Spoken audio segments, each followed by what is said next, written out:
Hey everybody, how are you doing? I have a ramble for you today. Just some thoughts, just some theories. Maybe many different things, but then they all kind of revolve around the same thing, at least in my mind. First of all, I know that a lot of people are spending a lot of time indoors right now at home, and so I have a tip for you. If you are bored, have nothing to do, or want to get your mind blown while doing the dishes, look up Nassim Haramein, I think his name is pronounced. On YouTube, there are talks, interviews, presentations by him. He is a very funny, likable, witty guy. Incredibly knowledgeable. Of course, he's a genius. I mean, he's talking Einstein theories and all that stuff, and he is combining, in a way that I understand, at least a part of what he's saying, he is combining science and spirituality and putting them together, finally, blending them and putting them, both of those things, in the right place. I think the people watching my videos, will enjoy what he has to say as well, in case you don't know about him yet. In case you don't know him yet, yeah, it's really good. And I mean, it's just, there's nothing visual going on, at least in some of his presentations. Of course, there is this whole sacred geometry idea that he has, and then the tree of life also, and making it 3D, and everything fits together. It's pretty crazy. But he's also talking about things like space and time, or time and space rather, which is, I'm talking about the Einstein theory, and he modified it to not space-time, but space-memory. We'll get into that. I mean, it was really interesting and also inspiring for people who have a spiritual practice. So make yourself some tea. I'm drinking lemon something. It's really nice. And yeah, I mean, feel free to comment along, brainstorm with me. Then there's also this this clip I saw a while ago on Instagram.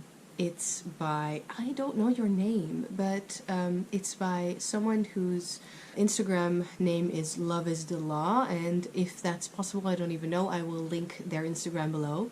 Because, woman, we need you on YouTube, okay? I mean, join in on the conversation. We are having these great conversations over here, and I feel like you should be a part of it. If you don't know about her yet, look her up. I mean, it's all very pretty as well. It's not, it's the Instagram, so taking pictures is very visual.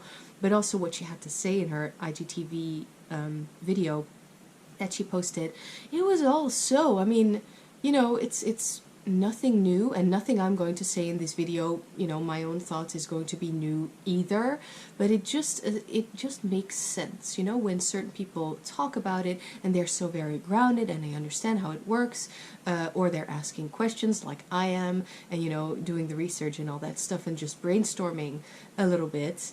Not enough people will see it on Instagram, at least that's what I think. So please upload it on YouTube. I left a long comment saying I'm holding the door open for you to come in, join us in YouTube land, so people can hear about this and, get to know you a little bit, and we can have this conversation. It's not just one-sided anymore, which is what a lot of people are always trying to do, including myself. This is a lot of fun also. Love is the Law is, of course, a Crowley quote. She was talking about Hermetic principles, about a lot of stuff, and it just made sense, and it just made me, want to, bring her over to this platform, and so that we can, have more of these talks, more of these important, helpful talks. Hello. Maybe it's helpful to know what she was talking about in this IGTV video. I don't know if it's still up. I don't know if you can still watch it. Probably, right? There's these different tabs on Instagram where you can click the IGTV posts. Anyway, she was talking about manifesting and what that is. So I'm not going to say what she said, partly because I think it's hers, and, I don't really remember, but it was great. It really reminded me of this Claire video that I did, where I am basically confessing that I just don't believe anything just because people told me, or just because a book told me, just because people are saying that it works. I also always want to know how it works. And so this magical practice that she has, she was talking about manifesting and then how she feels it works. And it makes total sense, because to me it's kind of like, it's logic. She's bringing in logic. And I'm not saying that everyone else is not making sense. Obviously not. Everyone has their own, experiences and their own approach and their own way of looking at it and using it and doing all of these things, because it's very personal. So there are no wrongs. But I'm just saying that it made sense to me. That's what I'm saying. And when something makes sense, because I know how it works, right? I can also then use it because I believe it. I recognized a lot of my own thoughts in what she was saying. So I'm kind of excited in seeing more of her. So, okay. There are a lot of things I've been mulling over lately. But yeah, okay. I'm just gonna try to stick to one thing. We'll see. What I wanted to say is that Love is the Law inspired me to do this video. So this is kind of an Ast for VR, except that it's even a little bit a step further away, because this is not YouTube to YouTube, this is Instagram to YouTube. But yeah, maybe this will also encourage you to join us over here. Yeah, I am persistent. When I like something, I'm kind of like, come on, do it. Join us. What I really like about having a practice, or at least, thinking about it, theorizing it, and then doing it, and then seeing how it works and all that stuff, because I'm about that. You watching probably also about that, so, it's fun to talk about. I really like finding, it kind of feels like, it doesn't feel like I'm making something up. It kind of feels like I'm discovering. That's the word I'm looking for. I like it when I'm discovering my own personal ways of doing something, or for instance, protecting something, protecting a space, protecting an object, protecting myself, protecting someone else. And I find this way of moving through the space, and I find this way of making a sigil in the air, or making an amulet, where I find this way of moving energy or whatever. But I find this way of protecting, and it makes sense in my brain, in my body. It makes sense in the moment itself. It makes sense. It's researched, but it's also intuitive. It's kind of like it's coming from inside of me. It's this instinct thing. And I'm just using protection as an example, but it's what I found out, and I wrote it down in my journal. I don't know, it just kind of came to me. You know what I mean? It's kind of like, okay, so I'm talking about a protective sigil, or, a form, something that I'm making in the air using my hand or using my lovely stake. And I'm doing that over an object or a thing or the space or myself. It doesn't really matter. But it's kind of like this blessing thing, Like some practitioners, they will draw pentagrams in the air. So it's not like one day I sat down and I decided to make a protective sigil. I could, but that would be on the paper. And that's different. I'm talking about in the moment, with all of this intense and manifestation thing happening. Yeah, my intention happening, being inspired by all of this energy that is invoked, all of this energy that is pulled towards here, or, and then the negative or unhelpful things that are pushed away. I'm talking about this kind of like inspired moment. And I really love that, because it happens in the moment. It's not planned. It's not made. It's not meticulously thought out at all. But it happened. I did it. First time was kind of like, all right, trying it out. Second time drawing this thing in the air, I remembered, hey, okay, so I'm doing this now. This is the second time. It's becoming a pattern, right? It's repeating itself.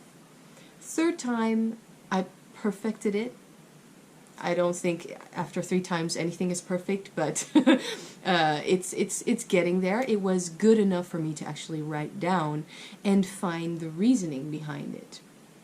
What I'm talking about is a protective sigil, amulet, doesn't matter, movement. It's kind of like 2 pentacles superimposed on each other. And there's some more stuff happening as well, but that made perfect sense because I had in mind when I drew that, and it's really basic, but I mean, it looks pretty, it's great. Looking at it, it reminds me of different things like the Emperor card in the Thoth deck as well, like the cut glass kind of light source that is happening in that card. But that's a whole different, association. It's after it has found the page. But in my mind, I was thinking, drawing these pentacles, one up, one down, I was thinking as above, so below, and that is super basic, but it's just one of those principles that to me are invaluable in this manifesting anything. As above, so below, out as well as in. And then all of this, it's kind of like the movement in itself in space is kind of like a seal, a protective seal, like a stamp. And I love that because it also reminded me of the 2 of coins in the Marseille, which, if you know, the Marseille, two coins, is just 2 coins, one above the other. There already is above, so below, it's not only in the 6s, but the 2 is that duality and coming together and balance. And then in the Marseille especially, we have this banner, and that is the card where usually the artist gets to put his or her name in the banner, and then the year when it was drawn and all that stuff, and that is like a stamp. That is your own signature. You see how everything like comes together, because this is my own personal seal, my own personal stamp, and it's me, and it makes sense to me, and therefore it's incredibly powerful. At least that is what I believe, because I made this, and it's not really like I made this, I crafted this. No, it's rather I made this happen. I discovered this. I found this this thing that I can do, this thing that I do that makes sense, and so it holds power. So the universe, my higher self, God, doesn't matter, consciousness, it doesn't matter what you call what or what you mean by each term, it's all us, right? And I am very well aware, because that is the difference between thinking and knowing.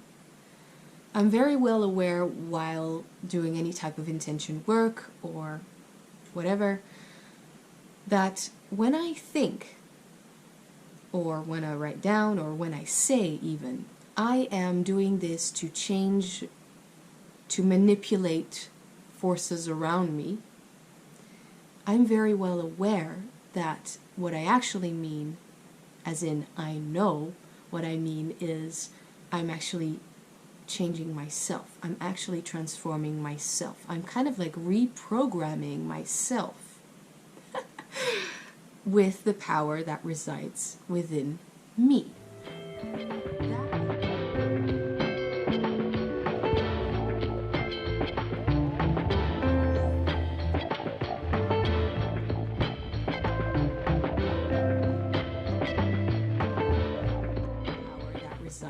Within me.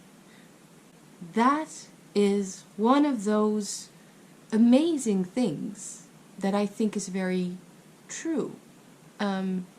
Because when we say there's a universe within us, it's like we're saying, well, we are the universe then. and so out as well as in. And so all of this is true. The power within myself, there is no difference. I am my own universe. I am my own God. This might sound crazy to some people, but I believe that I believe that it's actually possible to say that, believe that, feel that power of saying, I am my own universe, I am my own God, and still be humble, because we are a tiny insignificant speck within the universe, and yet we still are the universe, out as well as in. Everything is connected and everything is one, and I trust in it. As in, it's kind of like, you know, during some of those periods of time, and I know many people have them, most people have them, where things aren't going all that well, and I feel like I keep making the wrong decisions, nothing major usually, but I kind of lose trust in myself, and then I sit here or wherever, have my cards, or it doesn't even matter what I have, I can have nothing, just me. Just sit and contemplate, think about all of this, and I realize that I have trust in the universe. I trust the universe. I trust that everything will fall into place, in a sense. And that also puts back trust in me. That might be the definition of faith. I don't know. I think this is one of those videos where I forget half of what I wanted to say, but I hope you will see the connections in my ramble, in the thoughts that I'm sharing here. So, all of this came before I watched, or rather listened to, this talk with Nassim. There are a lot of things that make a lot of sense, and that can also be useful in what we are doing. And what I'm talking about here, it's just like making sense, finding out how it works, because that's apparently such a big deal to me. Yeah, why isn't it a big deal to understand how things work? I mean, it's so interesting anyway, even if you don't do anything with it, but it's kind of like understanding the why. It's not a new idea. Again, nothing that I'm saying in this video is a new idea. It's just how my own connections I make, basically. Okay, anyway, about what Nassim was saying. There was a question from someone in the audience saying, can we equate consciousness to God? Well, yeah, was his answer. But he touched upon this thing that is very of the time, not accurate, but it's in the screen, okay? That is very that.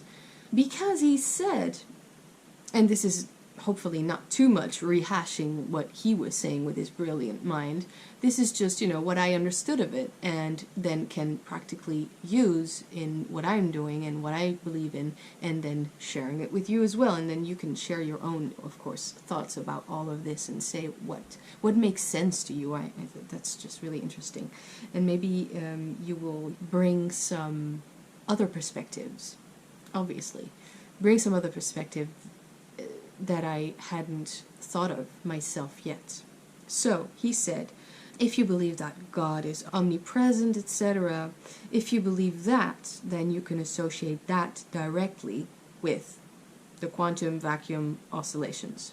Don't ask me what that is, but if that's true, and that's consciousness, then yes, you can make that analogy.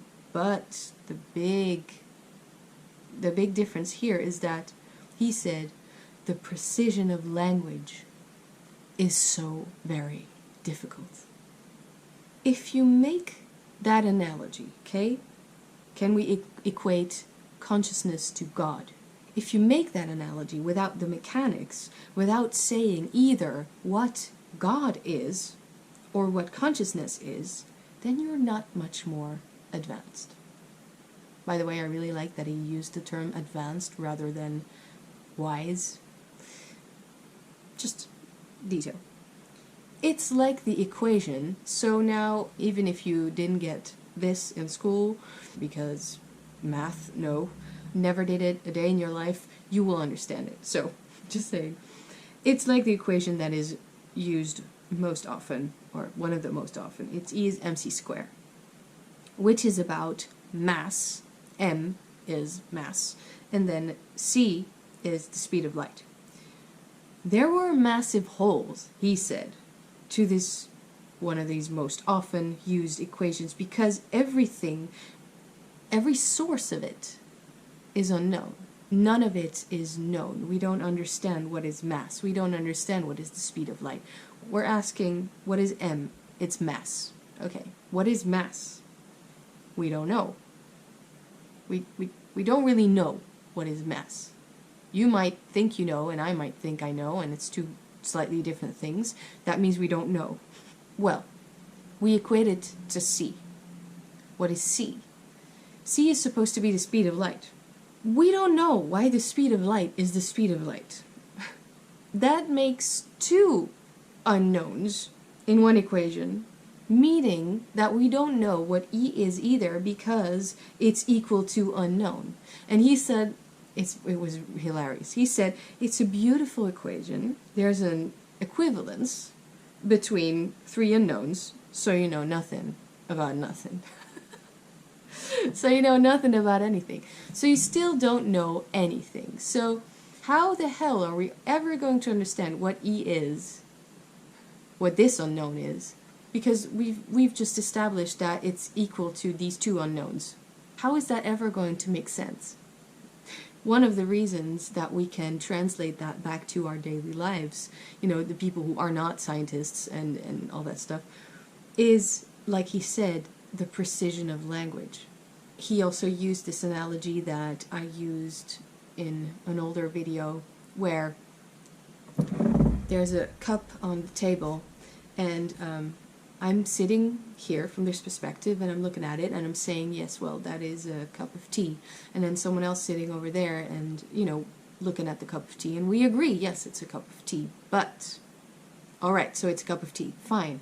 But this person will never, ever be able to see this cup of tea from my perspective. That is the nuance. This person will never, ever be able to do that, because in order for this person, no one in the whole universe will ever be able to look at this cup of tea from the same perspective as I am, understand it in the same way as I do, because this is my brain and this is my point of view. Because this person would have to sit exactly where I'm sitting, having their pupils exactly in the same spot as I have, looking at this cup of tea on the table. That is impossible, and vice versa. So this is what I'm saying, like, and what I have been saying in all other videos, like, language is a way of communicating, of understanding one another and making things clear. But when I say God, universe, consciousness, cup of tea even, there's a big fat chance that you will not understand it in the same way as I do. And that is okay, like magical practice, like reading tarot. It's difficult enough as it is, right? But I'm just saying, it's language and perspective. It's in the way of us, of understanding each other completely. There will never be the understanding each other completely. You would have to be in my brain. You would have to be me. And when I'm saying, okay, so I believe in God, or I believe in the universe, or I believe in consciousness, or as this person asked, I equate consciousness to God. Or, I mean, rather recent, talking about what is shadow work. It will never be the exact same thing. What I understand these terms mean will not be the same for you. I hate it. All of these thoughts were better formulated an hour ago. There is this other thing that he said that I think is a useful tip, actually, because it's just another perspective, it's another approach that I'm sure, again, is not new, but it's very interesting and can be useful. So as I said, he altered Einstein's space-time theory. He said it's rather space memory, because, I will just read my note, because that is, I think, what made sense. Nassim suggests that we can alter ourselves since time is actually memory. Time wouldn't exist at all if we didn't remember what happened before. We leave information. And what I thought was really cool what he said is that it's not necessarily our brain that stores the information, but rather we leave all of this memory information behind to form a timeline. This means that we could change ourselves using this analogy. And it's a placebo effect, okay? But if I were to remember, for instance, and this is just my example that I wrote down to make it a little bit more clear. If I were to remember, I've always been great in expressing my emotions. Then my mind and body would experience that, and it would be so.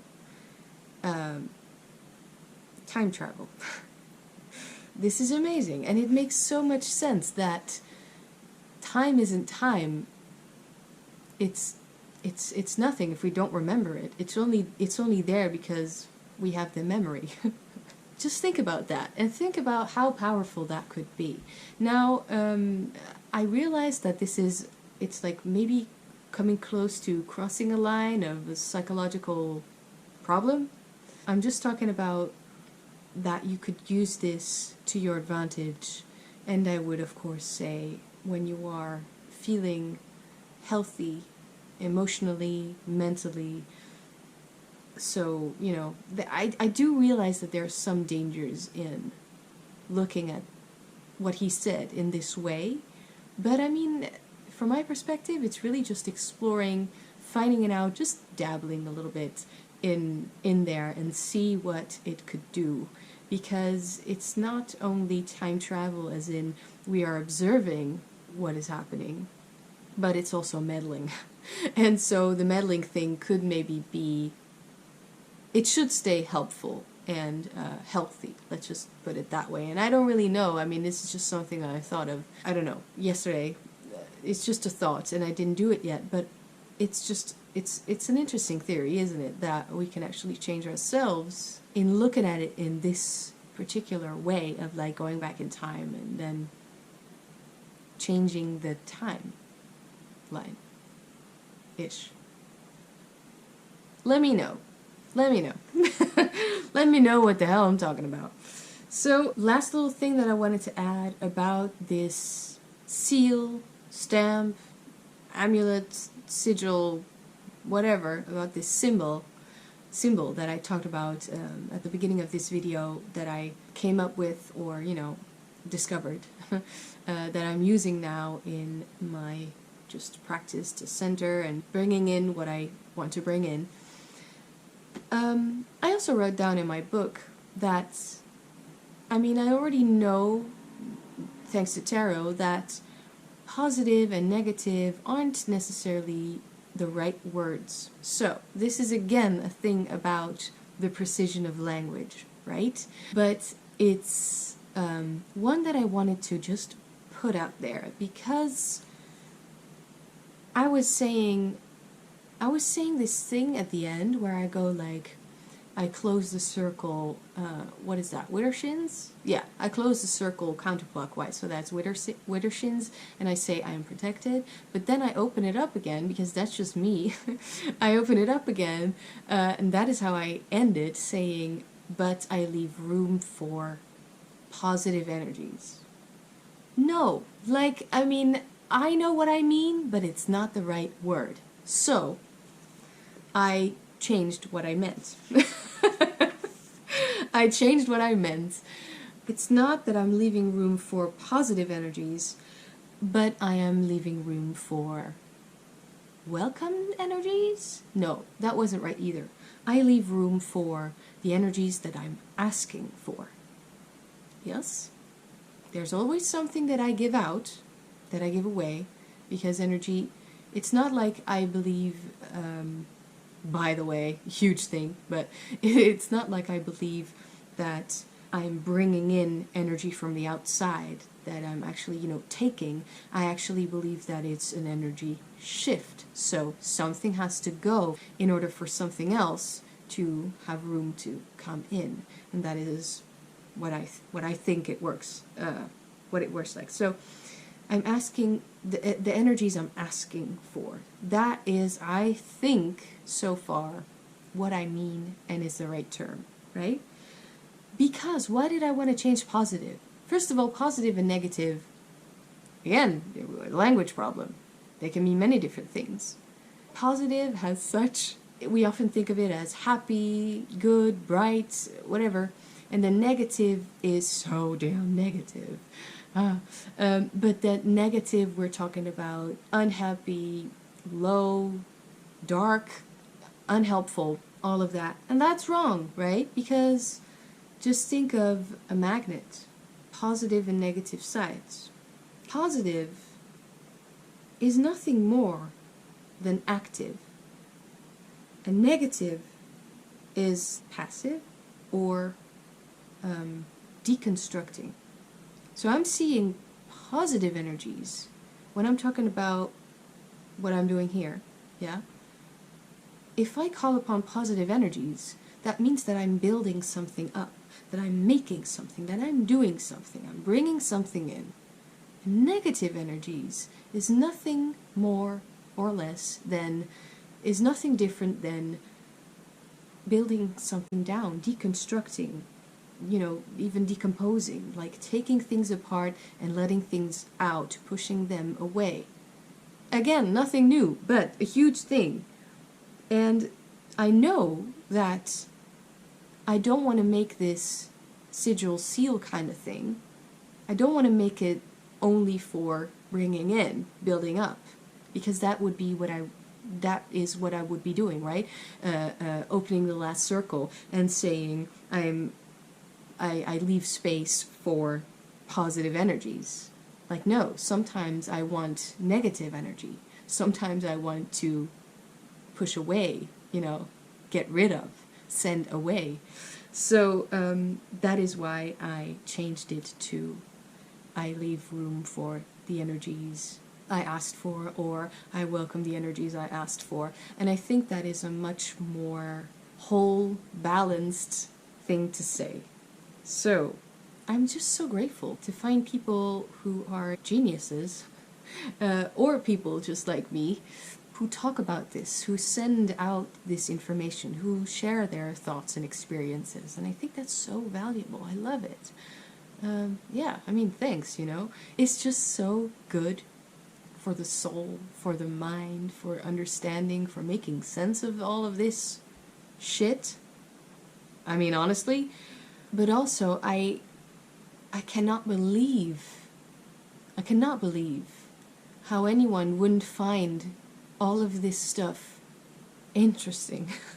This is just the best thing ever. Don't you agree? Like what Nassim Haramein was talking about, all of the things that he is talking about, even if I don't understand what the vacuum muscle of something is, it doesn't matter. And I will look it up, by the way, but I can make sense of this, and I can even use it in what I'm doing, and I can even understand what a tarot card or tarot reading means better with all of this information, with all of this time to think and contemplate and make connections in the brain. And it's just very inspiring and valuable, and I don't think that it's bullshit. I think that it's very real, and I am so grateful that this is a thing now, that science is not separate from spirituality and vice versa. This is putting them together. It's kind of like what I've been saying this entire video. They're the same thing. It's not putting one together with the other. They are the same thing, okay? As above, so below, out as well as in.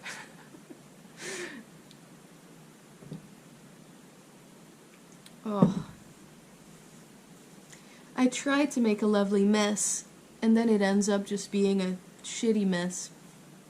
I think that is enough for me to put in one single video, so I'm just going to stop myself here. There are some other stuff that I wanted to add as well, but I've been going off on these different directions anyway, so this is another puzzle for myself to edit and try to, you know, make something cohesive. Anyway, I am doing this again because I'm enjoying this way too much. If you have actually made it this far, let's have you type in steak. And you can use any type of spelling you want. You can also do the beef steak, you know, doesn't really matter to me. So steak, you can add steak in your comment as well if you've actually made it this far, if you're seeing this part of the video and have watched the whole damn thing. So thank you in advance for doing that. I'm always very curious to see who is watching the entirety of the videos, my entire rants, my entire crazy ideas. Thank you for that, and thank you for sharing also your own thoughts. I will of course link the video I'm talking about below, maybe some other stuff that is related, and thank you so much. Have a great week.